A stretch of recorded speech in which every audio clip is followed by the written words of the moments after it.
I want to move on to a question I'd like to ask, and I'll try to characterize all the libertarians in the room. We're skeptical of war.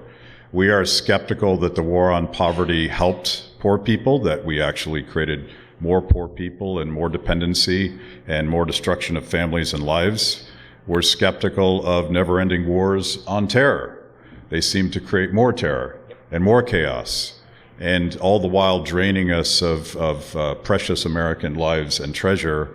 I view the war on drugs the same way, that we have been fighting in Latin America some 40, 50 years now, and created complete chaos. If you think there's a crisis at the border, you should spend some time in Honduras and Colombia and other places and wonder why families are risking everything to get to a place where it's safe, because we have devastated those communities. We've replaced any semblance of law and order with gang violence, drug cartels, and murderous outcomes. So this is a beef I have with the position that you've had, because you've wanted to solve the opioid crisis, particularly the fentanyl crisis, by doubling down on a war that I would view as an abject failure.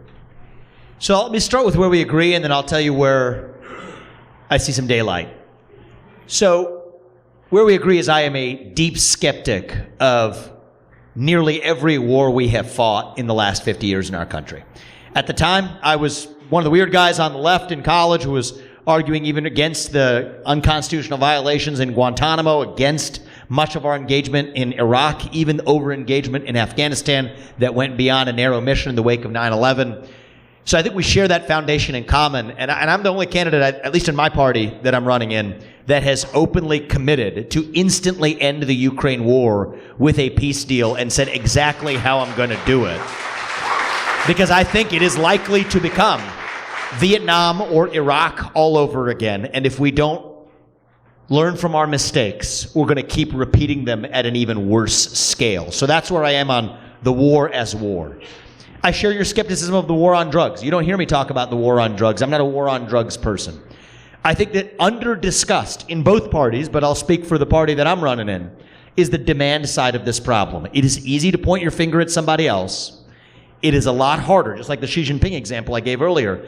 It's a lot harder to take a long, hard look in the mirror and ask ourselves, what is the mental health epidemic, the loss of purpose, the void of meaning in this country that results in people turning to fill in the blank. It was opioids 10, 15 years ago. It's fentanyl today. We have to address that.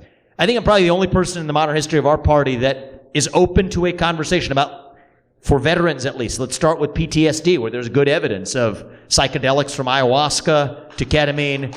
You could actually have an open discussion about rationally giving people off-ramps. I personally know parents whose kids have died who believe, and I think on good authority, that their kids could have at least survived by having an alternative path that didn't end in the way the fentanyl path ends for 200 Americans per day across this country.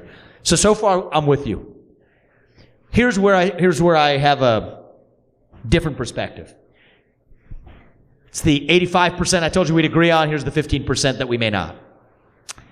I think that much of the fentanyl crisis right now, so I'm not an endless war on drugs person, but I'm very focused on much of what China, and I believe you just listen to what they're saying, it's true, recently, actually, we're talking the last decade, makes cheaper synthetic raw materials for the production of fentanyl that they're shipping to Mexican drug cartels. In fact, there's actually, according to upcoming books supposedly coming out in January, I'm told by Peter Schweitzer, there's 800 some odd chemists and or Chinese nationals in Mexico, south of our own border, more inexpensively making fentanyl that has, this is just factually true, expanded the profit margin, because you keep the revenue the same, the costs come down, the profit margins have expanded of the Mexican drug cartels as it relates to fentanyl in particular.